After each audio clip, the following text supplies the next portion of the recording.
Fun is that which does not kill you, yet you always go back for more, or something, something like that. Isn't that adrenaline? Huh? That's, I guess. Heroin is fun. So I've been told. All right. So last time we were talking about aborting children. First word I saw, I singled in on it. All right, so we were talking about process termination. This is the Solaris crap, right? All right. Somewhere in here we had our, this was the forking example, and this is process creation. This is how babies are made. Let's see. PID. Okay. So, so I started mentioning how we're, I don't remember who was involved. We had some people in here involved, but, what if we have two processes that need to communicate with each other somehow, right? Okay, so you have a parent that forks a child, and prior to aborting that child, we're just going to put as much stuff into the one sentence as possible. Reminds me of that, maybe I even mentioned in here, the Hardee's commercial for the All-American Burger. Have you seen that? It's like there's some burger, it's, let's see, the burger, it's like multiple patties, a hot dog, French fries, just everything on this burger, right? And then as they're introducing to it, it's like a supermodel is holding it in a hot tub on the back of a pickup truck, sitting on an aircraft carrier, sitting underneath the gaze of the Statue of Liberty. So that's a great commercial. It's like the perfect commercial.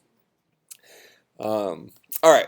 So in any case, we need to have a way for our multiple processes to talk to each other in some way, right?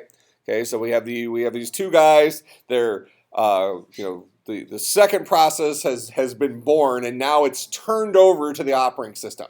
Okay, they're separate. When a process is first born, it's born inside the memory space of the parent, right? Okay, and that's kind of where this code comes in right here. So this line of code right here, PID equals fork, that is the consummation and birth of another process. Okay, this is where it actually happens right there, not one line. So following this is our determination of whether or not stuff went bad here, or who are you? Are you the parent or are you the child? Or are you the child or are you the parent? Okay, and that determines what you're going to do. Now at this exact point in time right here, you are in, both of those processes are in the same memory space. All right? Because the system, the process scheduler, has not separated them and assigned the child its own memory space for it to be an independent entity. A process is born and is immediately a full-fledged process. They don't have the teenage years. All right, they're immediately full-grown. All right, so at that point, once we've gotten past these guys, when the child is working or the parent is working, these guys now live in their own independent memory space. They're not linked at all. Okay? So we now need, so at this point they might as well be, that's only somewhat true. They are linked because a process knows who its parent is. Okay? They're linked by that. They know the process ID of their parent. So they know the name of their parent, if you will. Not directly. They can through interprocess communication, which is what we're about to talk about. But just like our top level processes, they know about their parent, which I think we were passing in null in our simulation, that the parent of a process that wasn't born as a result of I guess every process is born as a result of a fork, but it would be the fork of the fork of the process scheduler that would actually do it for a top level process. So every process knows that it either came from the process scheduler or it knows who its parent, or knows the ID of its parent. That's the end of the linking. Okay, there's no special telepathic bond between a parent process and a child process. All right. So at this point in time, if you have wouldn't you say it's fairly likely that a process that spawned another process might need to communicate with that process at some point in time? Certainly doesn't seem far-fetched. Okay, as opposed to two complete strangers, Microsoft Word and some instant messenger, Google Talk or something like that. Those guys may not need to talk to each other. They were born from a whole different family or something like that. Okay, so we might say, oh, it makes sense that these guys need to talk to each other in some way, but unfortunately, using older languages like this, it wasn't built into it. All right, so almost became a chicken or the egg thing. In the early days, C was originally designed to be a language for writing operating systems, and at that point in time, the concept of our operating systems was singular. We didn't have multi-programmed operating systems yet. So the operating systems that C was built to write had a tiny mentality compared to our operating systems today. Right? So the idea of the fork system call didn't necessarily take into consideration that, oh, these guys might need to talk later. Okay? So that's why we have some limitations, and it also it gives us some foreshadowing into why our languages today work a little differently, right? As I kind of introduced those concepts in some of the other classes about the evolution of our programming languages, it's not that our modern languages are better, quote, better than our older languages. They just have more stuff packed into them, or they fix some weaknesses in the old ones.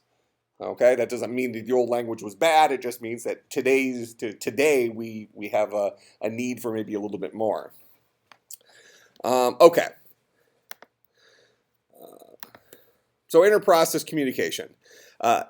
In general, these are various mechanisms for processes living within an operating system to communicate with each other.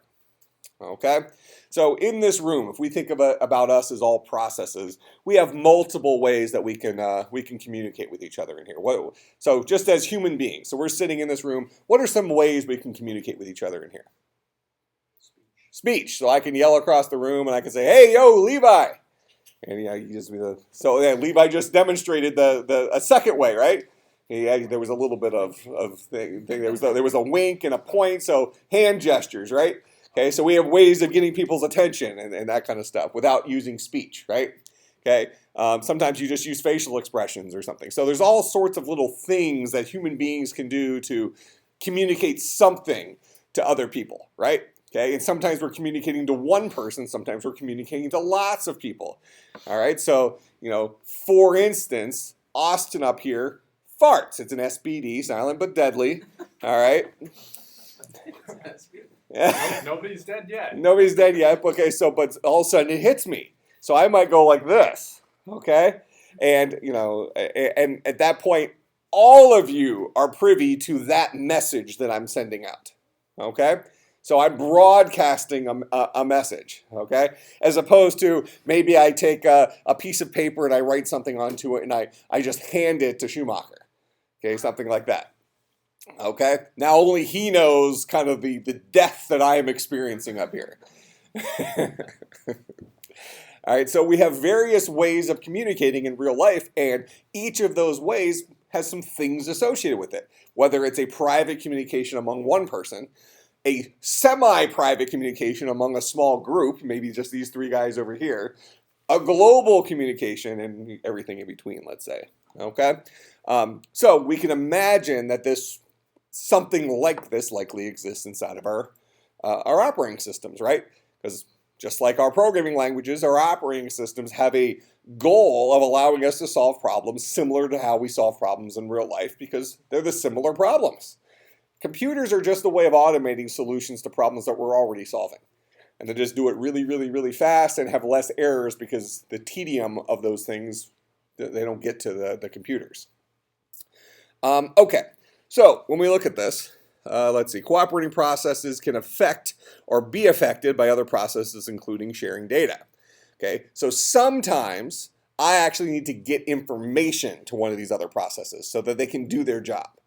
Other times, another process might just need to know about something. Okay, just know about something in general. All right. So, for instance, let's say that something we're going to end up talking about in here is called the observer design pattern. Okay, and in the observer design pattern, it basically says it's a good idea not to waste your time staring at somebody waiting for an event to occur.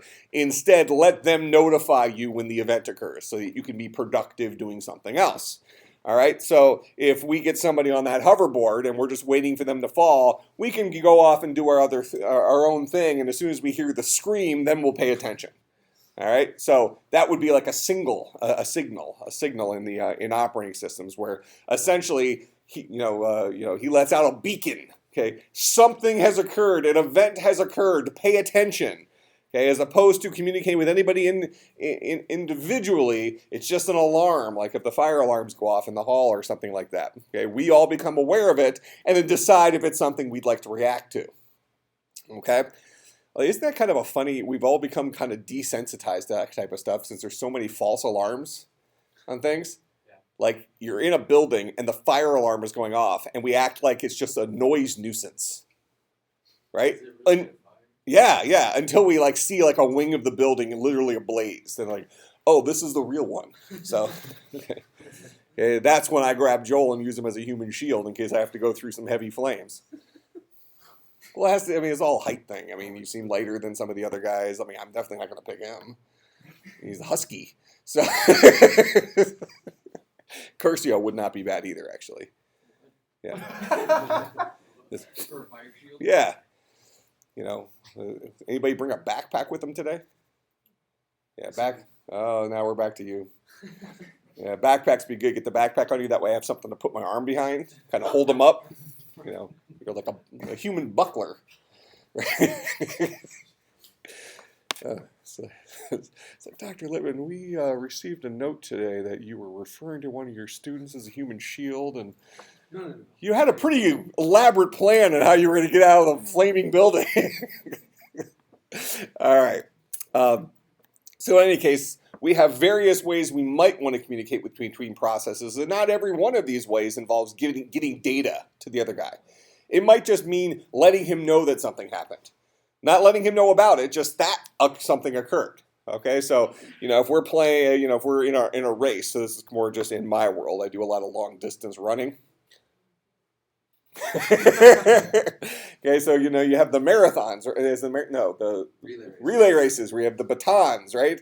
Okay, the next person's not allowed to go until they receive the data package that is the baton. That's what allows them to run, right? All right, so you can't do anything. You cannot do your next part. Okay, we're probably the least likely people to be in this classroom. Well, yeah, maybe Ian. We'll throw Ian in that group. You a runner, Ian? Yeah, we're not runners. We're built for comfort. Okay. Okay. We also do a pretty good job on water slides because we can. Yeah. Oh my gosh. Mm-hmm. Yeah, I went there with one of my former students. I went to a water park maybe 3 or 4 years ago. I'm a bigger guy than he is, but he's a pretty good sized dude. Maybe 6'4", 250, 260. Good sized guy. We were going down this water slide, like Mach 2, Mach 3, something like that. And we were like on a double tube. And when we came out the bottom, he came off the tube and landed on his feet with like perfect balance. So he became the new wall that I had to go through. Oh boy. I didn't even feel him. I was going so fast. Oh my God, he was crying so bad. It was so funny. It was like he wasn't bawling, but it was like he couldn't stop whimpering. One of the best days of my life. Makes wave pools fun too. When the wave comes through, nobody else can compete with you. You're just going right through them. Oh yeah. You're a bobber. Yeah. Yeah, exactly. What's that? Yeah, seriously. Although I have a buddy of mine who's also a fat guy. He sinks. I don't get it. I think you have to learn how to float. I don't think so. Some people get it, some people just. Really? Yeah, I'm pretty sure fat floats. Yeah, no, I'm telling you. So if I'm laying in a pool, my gut just floats to the surface. I'm kind of just hanging from that. I'm just telling you how it is. I want you to get a definite visual from that, though. Okay, I mean, really try to put colors and everything into it. All right, so we think about reasons for cooperating between processes. We might need to share information. Okay, computation speed up. So this kind of gets down to like our situation of passing the baton or something like that, where the next guy can't actually go and do the next thing until I've finished some task, but he's ready to go. So maybe there's that transition period in there where rather than me having to convert to another mode, he can just pick up where I left off, given that it's now that the data he needs is ready to go. So maybe he can do half the task and then he just waits for it. Okay, and then as soon as I say, okay, I'm done with the information you needed, he can continue on, rather than me having to finish that information, then doing half the task, then continuing on. So we can speed up some computation that way. Modularity, so this just goes to organizing our code, right? So some problems are divisible, we can divide labor up. So even though one process could do everything, maybe it makes sense to have more than one process do everything. We kind of talked about something along these lines when we were talking about multi-core CPUs. I probably used the example about like cleaning up a park or something like that, where if, let's say that I can clean up a park at speed 10, and we'll take a group of 5 of you who can each clean up a park at speed 9. So any individual one of you picks up trash slightly slower than I do. But as a group of 5, cleaning up a park is something that you can divide labor across, right? So you guys are going to just kill me in terms of how fast we can clean up a park. All right, so certain jobs can be modular. Certain jobs can be computationally sped up by dividing the labor. Other jobs, it might make sense for us to do things separately, whether they're happening at the same time or not. Okay, so for example, if you're working at a car wash, maybe the person who's washing the car is different than the person who's inside taking the payments or something like that, just because it's more efficient to do that way, or each of those requires a skill set. So rather than if we convert this back to the programming, rather than put all that code in one module, we're going to have the accept payment module over here, the wash car module over here, and both of those guys act independently. Make sense? So these are some other reasons. Convenience, that's just a random word, right? All right, so we have this idea of interprocess communication, and usually it's called IPC, all caps, interprocess communication. All right, so we have 2 models of this, 2 high-level models, and we're going to kind of talk about some more specific things underneath this. So one model is shared memory. Another model is message passing. So before we even go any farther, let's talk about the difference between those 2. Okay, so shared memory communication between processes. Let's say that we're all sharing a car in here, okay? So we have one set of keys. We weren't aware that you can make copies. All right, it's a thing. The key is actually made of nanofiber carbon stuff. Can you make copies of that yet? It's made of the same stuff Thor's hammer's made of. Okay? But we're all worthy. All right, so in any case, so we have one set of keys, and we're going to share this car. And we're going to decide that this top drawer over here is where we're going to keep the keys to the car. Okay? So now, whenever any of you needs to use the car, you're going to come and check the drawer. Okay? We're sharing that drawer. That drawer is remembering something. It's remembering the keys, and we're sharing that drawer, and that's where we're going to keep the keys. Okay. In this case, the keys exist once. So if you show up, you check the drawer, keys aren't there, somebody has the car, right? Car's not available, blah blah blah. Okay. Now at the same time, let's say that we had some piece of information that could be duplicated. All right. So maybe we have somebody's address sitting there, address of our favorite pizza joint, and we decide we keep the coupons and stuff in that drawer, but we also have the phone number in there. Okay, so and the address. So now you're gonna, whenever you need that phone number or that address, you're gonna come over to the drawer. You're gonna open it up. You're gonna look at it. You're probably gonna type it into your phone and leaving the address and stuff there. Okay, so this is now just a storage location for us to share information between each other. But instead of me handing information to any individual one of you, we all go to the same localized place where that lives. Make sense? That's shared memory. Message passing is just what it sounds like. Okay, I hand you the keys. You need the car. You ask me who has the keys, and I'm keeping track of the keys, or I have the keys and I hand them to you. Or you ask me what's the address of the pizza joint. I hand it to you. Okay, so now we've decentralized the job, and now we have individual processes in charge of passing information to other processes. Now, one of these is not necessarily better than the other. It really depends on the type of job we're solving. Now, interestingly enough, for those of you who are in maybe the 390 class, shared memory and message passing sound a lot like what things we've talked about in there. What design pattern does shared memory sound like? Singleton. And what alternative does message passing sound like? Using context, which is actually injection, right? So we inject a piece of information into that second screen. Okay, so something that seemed completely dissimilar, we're seeing pop up all over the place, right? So this goes back to Dr. Locklear saying grand ideas, computer science, all these things are related to each other. We're seeing two completely dissimilar classes sharing a mentality for how problems are solved. Okay, we need to get information from one thing to another thing. What are some mechanisms for doing that? Okay. All right, so here's those communication models. This is basically what we just explained, but this is not explained as well. Okay, so cooperating processes. We can have independent processes where they might not affect the execution of another process. So we get back to this example before where I said, okay, maybe he can't complete his task until I'm done.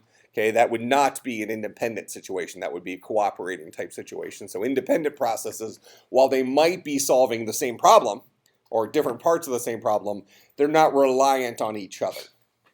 Okay, they can go about doing their own thing. So like the cleaning up the park example. Okay, if I'm in charge of quadrant 1 of the park because somebody decided it would be smart to divide the park up into quadrants.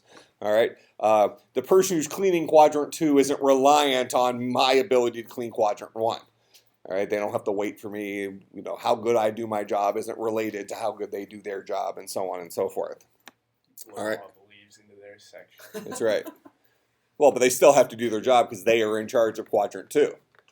So even though I'm directly negatively impacting them, okay, which you could have independent processes, both one guy writes to a file, another guy's reading from a file, and if that file just keeps getting bigger and bigger and bigger faster than that guy's reading from it, you are impacting that second guy, but indirectly, right? So they would still be, that's more of what's called bullying. Okay, not a technical term, but so, oh, I meant to drink coffee. Hold on.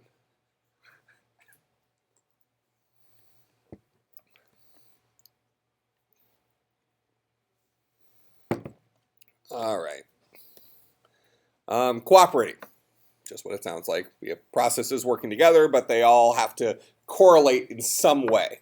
A good example of this, and the one that we're going to write in here, that really doesn't sound like it has something to do with operating systems, but very much mimics this model, is merge sort.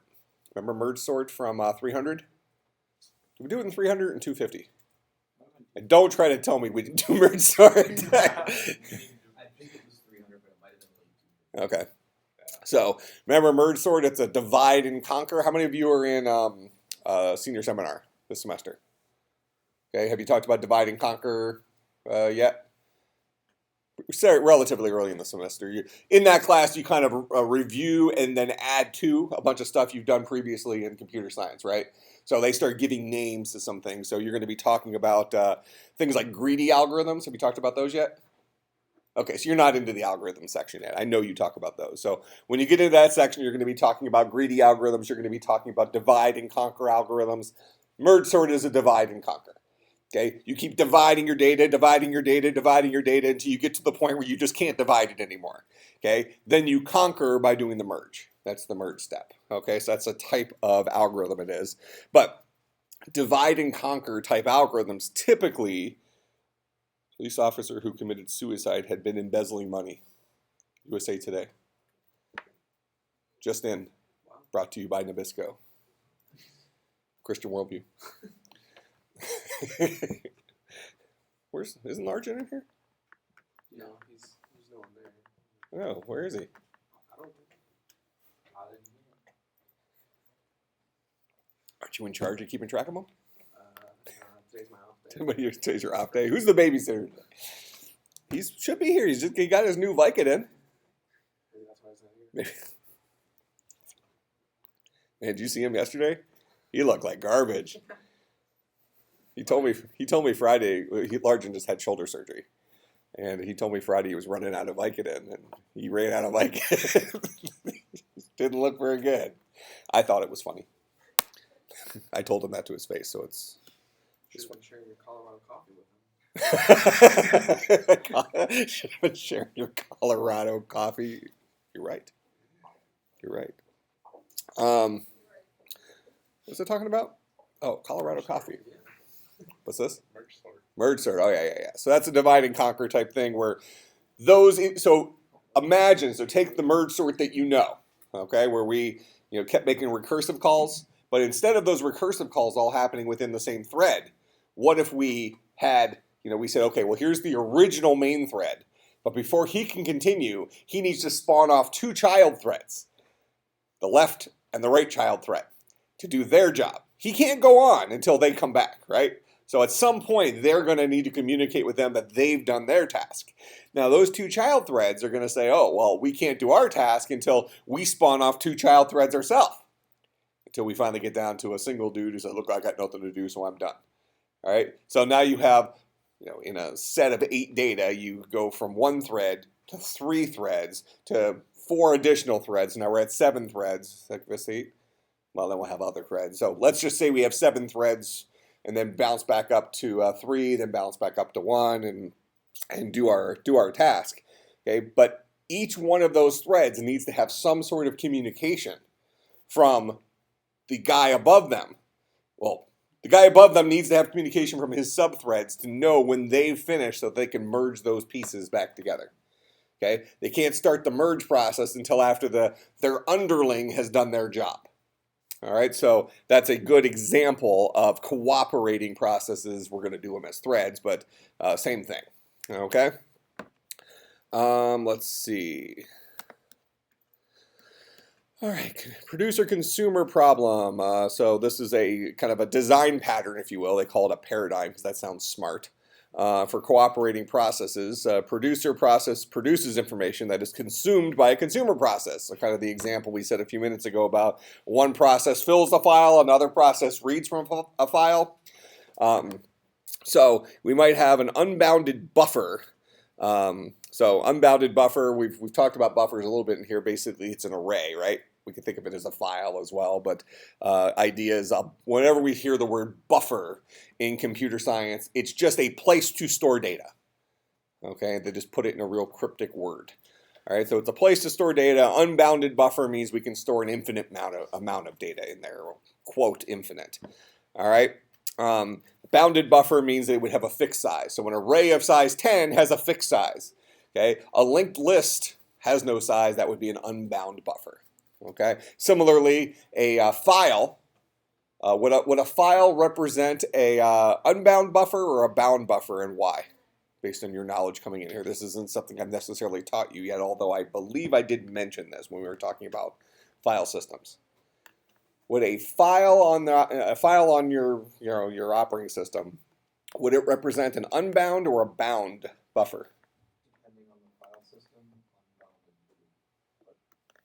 unbounded depending on the file system. Okay, tell me why. Explain. The one that comes to mind is I believe it's FAT32 has a file size of like 4 gigabytes, so then it would be bounded. But most of the modern ones, I think they're at least practically unbounded. They're bounded by some gigantic number. There's always going to be. You could always argue. I mean, actually, you can always say that literally every single buffer is bounded. Okay. Whether it has a built-in bounding or it's bound by the RAM or the hard drive space in the computer that you're working on. So, as a test-taking tool, as long as you give the correct explanation, you can say that everything is a bounded buffer with the appropriate explanation. All right, that will something limits everything, right? But generally speaking, a file in a file system is going to be bound by maximum size of file in that file system. So in practice, we would call that an unbounded buffer. Okay? Just because the file system limits it, we didn't purposely limit the buffer size. Okay? We basically left the buffer size open-ended with the hope that they don't exceed the limitations of the file system where the file lived. That make sense? All right, so you can kind of answer either way, but that's the intention. The intention is unbounded means that as the user, we did not specifically put a limit on it. Bounded means as the user, we did specifically put a limit on it. We can hold 10 things, something like that. Why would you want to say? Why would you want to put a bound on? Why would you? Well, I mean, so let's take real life examples of something like this. So let's say that there's a shop, and they only 10 people can fit in there at a time, like in Colorado. So we're staying on your Colorado thing. All right, so the idea is we might want to limit how many things can fit in there at once, just because of the resource we're sharing. Okay, and so now we want to connect this back to our resource sharing idea for operating systems. Some resources can handle more things than others. So we might say that the hard drive, we might have multiple guys who are all in line for using the hard drive. They're in that device queue or the IO queue, whatever you want to call it. Okay, but maybe we have a buffer, a secondary queue of the folks that are going to have immediate next access to that guy. If we're looking at ways of managing those resources, because we might say, okay, fine, 20 people want access to the hard drive right now, but certainly in mechanical hard drives, we're only going to get our maximum speed by having one person accessing the hard drive at a time. And I think I even used the example earlier in the semester that if you're downloading 2 big files separately, the download speed goes way, well, let's actually not forget about download speed. Let's just think about copying files. So you have 2 different jump drives in the machine. So 2 4 gigabyte jump drives, and each one of them has a 2 gigabyte file on it. So each one of those is independent of each other, right? So those are 2 separate resources. And we try to copy a 2 gigabyte file from one of them over to the hard drive.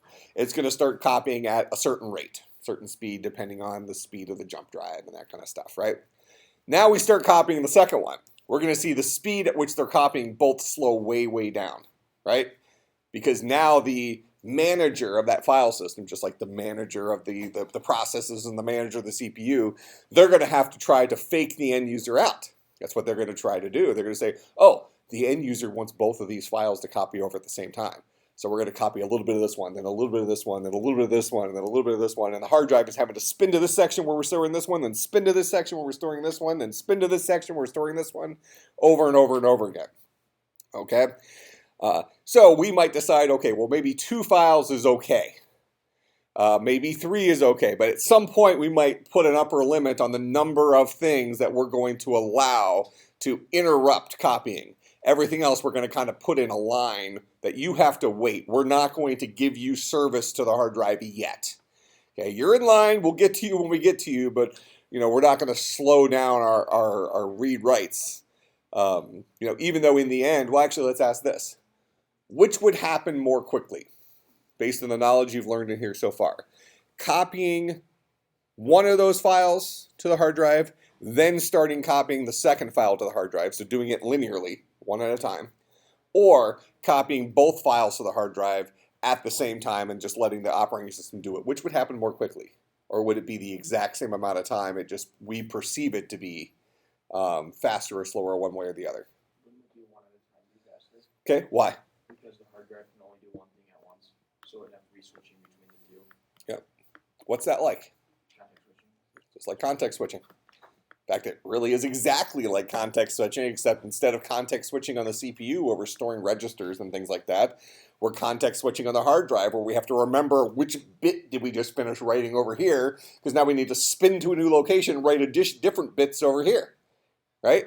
Okay, it's a context switch. Context switching takes time. It's expensive. So we would always be better off standing there and copying one file at a time. Okay, so the best thing to do as an operating system user is to, if you have 20 files inside of a single directory that you want to copy onto the hard drive, rather than dragging one at a time out there, you drag the folder out there. Because what does that do? It creates a queue.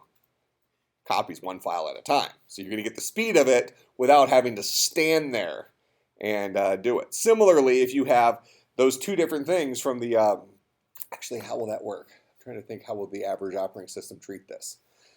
You have two jump drives, you open both of those windows up, you copy both of those things. So you select both of them, you copy them, and then you paste to the hard drive. Yeah, it might be a design decision for the operating system how it handles that. Does it linearly queue those up, or does it try to handle both of them at the same time since they're coming from different physical sources? It's an interesting question. I mean, there isn't a clear answer. I'm sure that Windows does it a way, Mac does it a way. They might be the same way, but that would certainly be a decision that the operating system designer would end up making. But from our perspective as a user, if we're copying big files, chances are we're not necessarily copying them with the intention of standing there and waiting.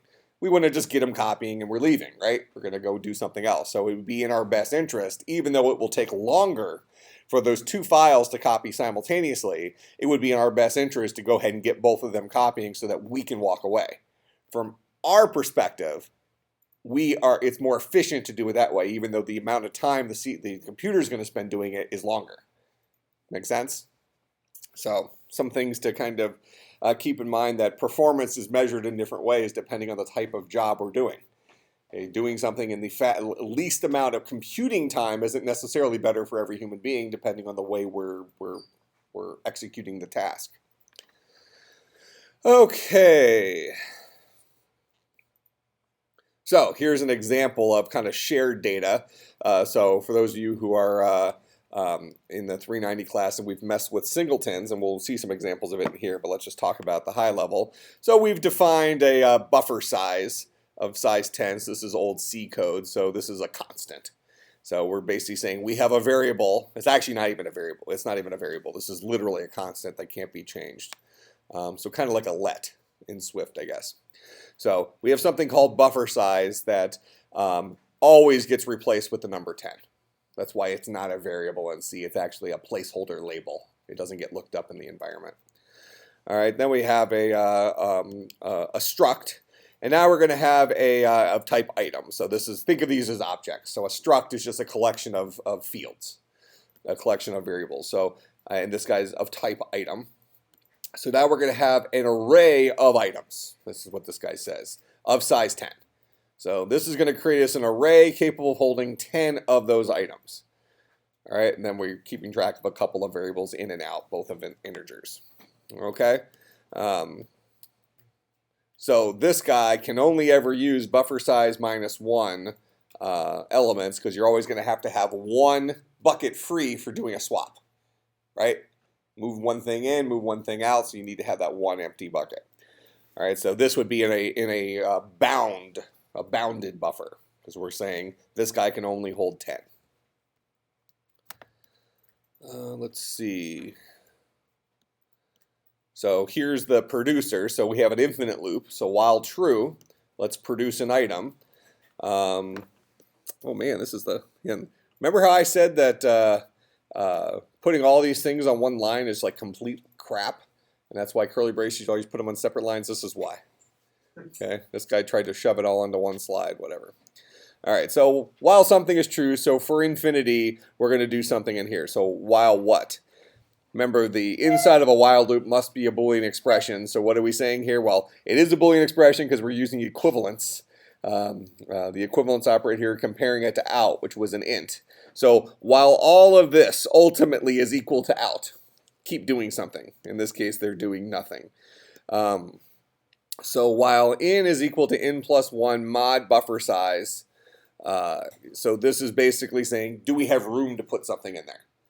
All right, if that's equal to out, then we're just going to keep spinning until we're actually able to fit something in there. So all this while loop says is the room, is the room, is the room, is the room, is the room, over and over again. Make sense? Okay. As soon as we break out of that while loop, that means there's room. So what are we going to do? We'll go ahead and put the element in there. And so they keep incrementing in. So when we finally break out of this loop, the next available slot, depending on how they're feeding off that buffer, the next available slot will be bucket in. If they're feeding off the buffer as if it was a queue, in would always be either the front or it would be the end of the queue. If it was a stack, it would be the front of the queue. But this guy's written generically as in is going to be whatever bucket opens up.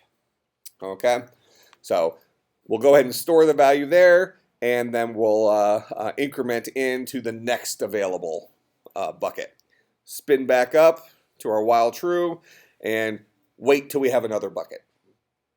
Okay, so this is a mechanism for handling bounded buffers. Now, just based on what you know about computer programming, would you say that this is a efficient computer programming solution? In general, would we say that infinite loops are bad ideas? Yeah, that doesn't mean never use them, because there are times where things could be okay. So I actually wouldn't say this is bad because of this part. I would say it's bad because of this part. Busy wait loops break what design pattern that we've discussed? So this loop, when I say a busy wait loop, I'm just saying, is there room, is there room, is there room, is there room, is there room? What design pattern? The observer design pattern. Okay, it's not a good idea, to sit there and wait for some event to occur. Go off and do something productive and then be notified when there's a bucket available. Okay, so this would be a very much an old time approach, not necessarily an unfounded approach. In fact, you would still find things like this inside of the Linux kernel, which is an open source project. Levi, you were the one who posted the thing from Linus Torvalds, right? Yeah. That was hilarious. If you guys look at, it's actually quite interesting from an operating system and historical sense. On Slack, if you look at General, Levi posted something the other day. A famous guy named Linus Torvalds, basically inventor of Linux. Linux, okay? I'm guessing the guy's late 40s, early 50s now. But he's effectively in charge of Linux. He's in charge of the open source project that is the Linux kernel. I think he's less day-to-day on it now that he's gotten older and stuff and kind of turned it over to other people. But somebody committed something to the GitHub for the Linux kernel that was just garbage code. The guy just went on a rant. It was hilarious. It was really good. So if you haven't read that, check that out on Slack later today. But it was a good one. I mean, this guy's essentially the father of Linux. This is Linus Torvalds. So somebody you should certainly know about. But it would be code like this that it still exists inside the Linux operating system for no other reason than if it's not broke, don't fix it. Right? It works. Right? So what's this guy doing? It's busy waiting. Well, in some cases, we might have something else productive to do. In other cases, they've said that this is the producer. Okay, this is the guy that keeps producing things and putting things into the buffer. Okay, if that's his entire job in the world, okay, if 100% of what his job is to fill that buffer up with items, he doesn't have anything better to do. What is he supposed to do instead of sit there and check? Is it open? Is it open? Is it open? Is it open? Okay, doesn't have another task. Might as well busy wait it, right? Especially if it's happening inside of its own process or inside of its own thread and not hurting anybody else. Now, realistically speaking, if we're thinking about this from a Good Samaritan perspective, I think Christian worldview, right? Yeah, yep, double, because I confirmed. All right, if you're thinking about from the Good Samaritan point of view, what might be a good idea is for this guy to only check so often and go to sleep in the middle. Okay, because as long as this guy is currently checking, is he checking and checking, he's still going to be scheduled for the CPU. So he is utilizing CPU cycles just to check if there's an open bucket, as opposed to maybe going to sleep and checking every second, let's say, something like that. Was there an open bucket now? Really depends on what's the purpose of the producer. Why are they filling the stack or why are they filling the buffer, that kind of stuff. All right, questions, comments, concerns, bribes. All right, I'll see everybody on Friday.